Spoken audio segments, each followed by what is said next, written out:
after that short introduction, we're here talking about, well, another bag. And in this case, we're just going to do a little unboxing and first impressions of this, which is actually one of the more exciting bags I've had let me get that out of the way. One of the more exciting bags I've had on this table in a long time, because it's different.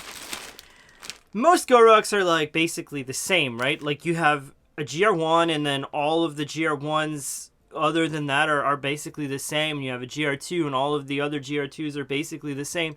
When I say basically the same, I mean they vary in colors and slight differences, but generally speaking, it's the same bag. What ain't broke, don't fix it, and all those kind of things. So it makes sense. I love those bags, don't get me wrong. But this is kind of exciting for me because this is something different. So I'm not a rucker and I don't ruck. So you're probably going to say, like, what's the point of getting a long range rucker? Well, the biggest GORUCK I've ever owned was the 26-liter GR2. I was thinking about getting a 34-liter GR2, but then this came out and I thought, well, wouldn't it be fun to compare this, the 33-liter Long Range Rucker, to the GR2. Now, obviously, I don't have the 34-liter GR2. That 1 liter difference is based on the laptop compartment, so this bag doesn't have one of those.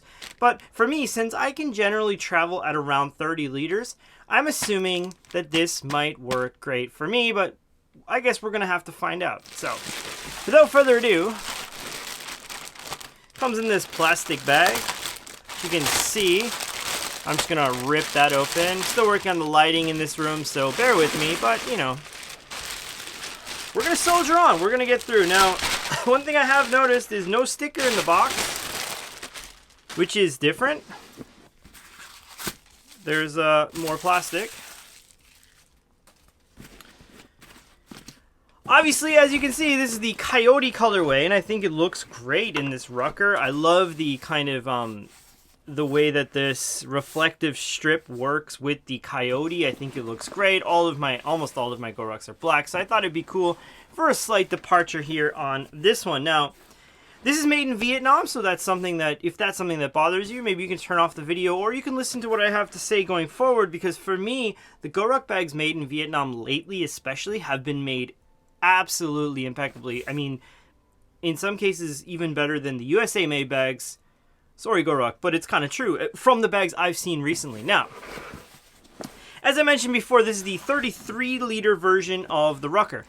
I spent good money to get side handles added to my $400 GR2.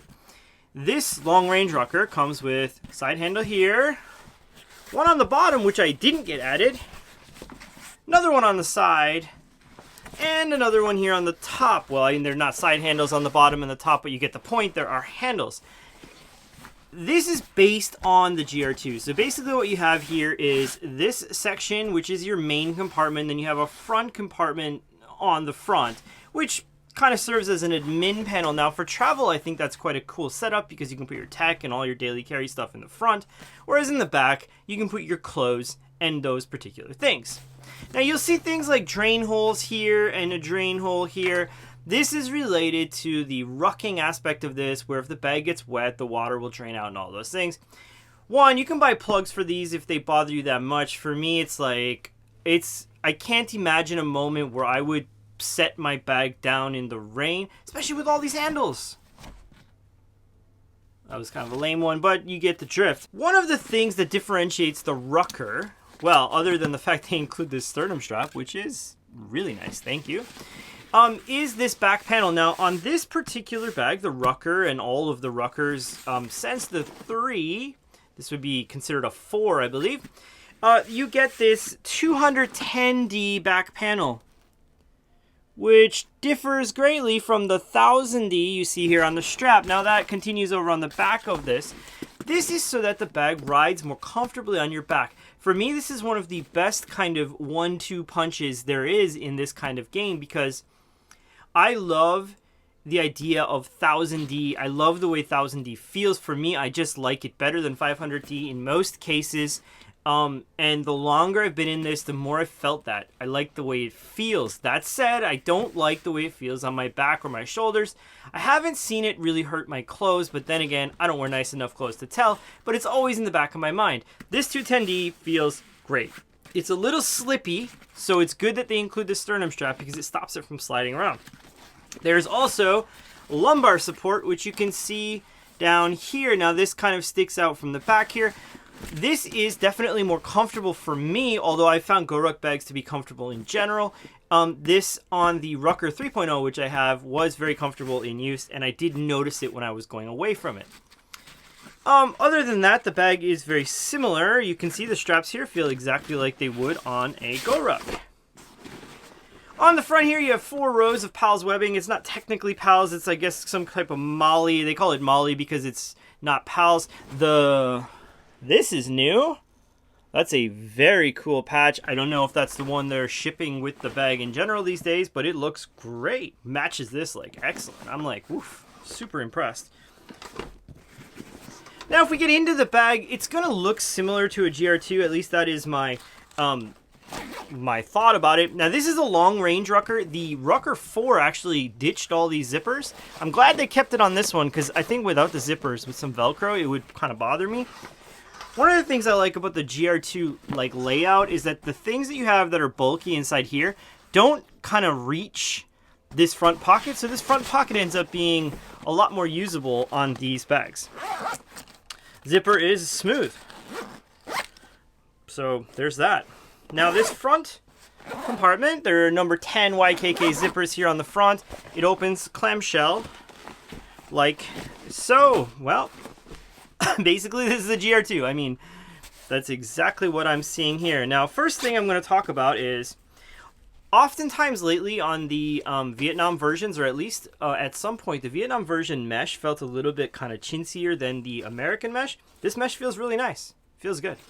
I don't know if that's something they changed along the line, but to me it feels quite good. You can easily tell if your bag's made in Vietnam if it says lifetime guarantee here instead of built in the USA.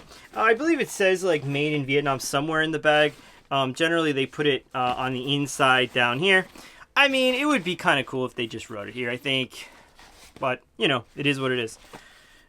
Yeah, it would be cool if they wrote it here. I think they should kind of just put like made in Vietnam here. They have actually started doing that on some of the products, like the wire dop. I believe the wire dop now says made in Vietnam here, so good on you, GORUCK. This is the pocket you end up getting. The opaque pocket you get on all GORUCKs on the front here. Now you have kind of competing side pockets here, just like the GR2. And then you have a front pocket up here, which is exactly like it is on the GR2. You have 2 mesh pockets that are elastic, and then you have just like some, basically a field pocket. Now this ends up being my quick access on a GR2, because what I do is, I'll travel with this bag, and then I will have my stuff. I will have the quick access stuff up in this pocket and just open it here, and then this becomes my quick access, and everything down there is something I don't need. I've used this like this a lot, like I have my wallet and my keys or whatever I need in there, and never once have I felt something fall out. Now, if you're worried about that, I suppose you could zipper up these a little bit more. I don't. I just tend to let them fly, at least these days. If you want to put something more voluminous in there, I mean, this whole thing becomes like your quick access pocket on the top. And for people who are like, it's too complicated, it's too many zippers, I mean, in fact, if you just leave your zipper here, it's like just one zipper to get into that front top part there. So that's it. Now let's get into the main show. Now, before we get into that, I just want to say the laptop compartment on a GR2 would normally be like right along here, and it's obviously not here because, well, you're not carrying a laptop. Another difference is this bottom is slightly slanted that-a-way. When I put a packing cube in here in a minute, we'll see if that helps it stand up, stops it from standing up, or whatever. Another number 10 YKK zipper out here, feels smooth. And another clamshell opening compartment.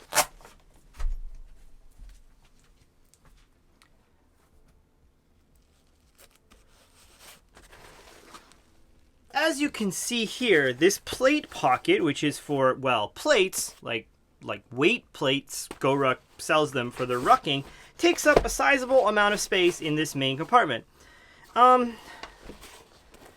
My guess is this probably takes up between 2 and 3 liters in this main compartment, so you're probably at about 30 liters of actual capacity in this bag.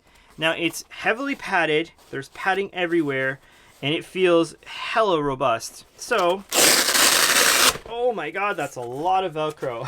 And there are 2 spots here for whatever you want to stick in there. Let's see.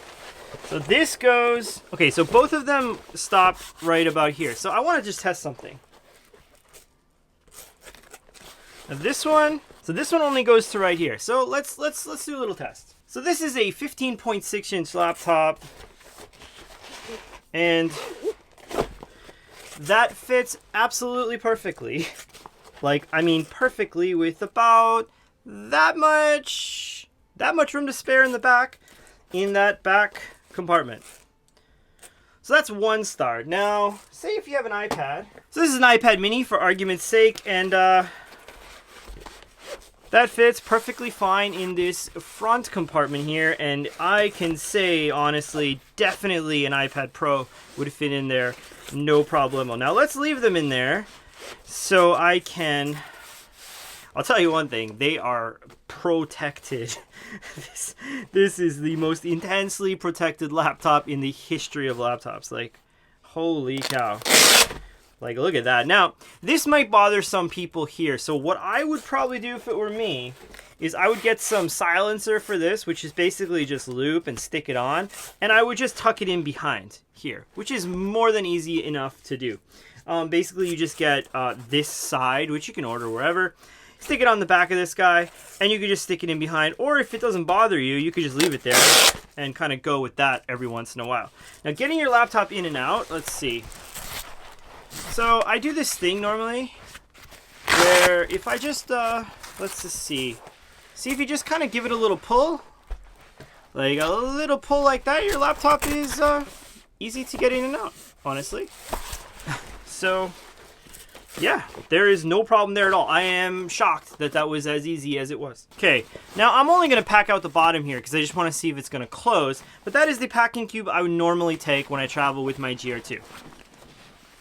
And that's a 10-liter full packing cube. And honestly, that, like, there is tons of space left in there. Okay, so I can see already where you're going to have a problem with the standing up bit. Okay, my instinct says this wheel will stand up. It leans. Like, if you imagine this is straight, it kind of goes like this a little bit. But you can see here how it's like slightly slanted, but it will like stay upright. Yeah.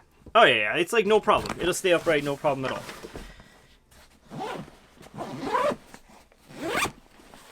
So with that packing cube in there, we had tons of space left. And that's including having my laptops in there, which actually come out pretty easily. My laptop in there, my iPad was in here. Okay, well, there it is, folks. I think that what I would say about this bag is that my first impressions are it's very difficult to recommend a GR2, at least in these sizes, the 34 and the 40 anymore, because this kind of does it all, plus has the nice backing and the 1000D, and your laptop is nicely protected, and you have all these D-rings in here, which I just noticed. And I mean, there's really nothing about this bag that makes me think that I would need the regular GR2 unless I cared about the Made in America part, or I just wanted it to be, I guess, less like less of this kind of stuff. But if you're on a budget, and those zippers are very smooth, if you're on a budget, I mean, man, this is $245, and this is probably one of the better $245 you can spend in bags right now, especially in this size for travel. I'm very impressed. I was not expecting to think that this would be good for that. I thought that inside plate compartment was going to be a nightmare, and it just isn't. It was completely fine. I'll probably have a follow-up video, just like a loadout video of this, packing it out for a trip I have coming up. And wow, holy cow. Nice work, GORUCK. This is a gem. So, talk soon, kids. As I mentioned earlier, there are definitely those changes are still coming on the channel. I'm not going away, at least not yet. I'm not going away, and technically speaking, but anyway, that's all for now. If you have any questions, let me know in the comments below. This is a good one. Bye-bye.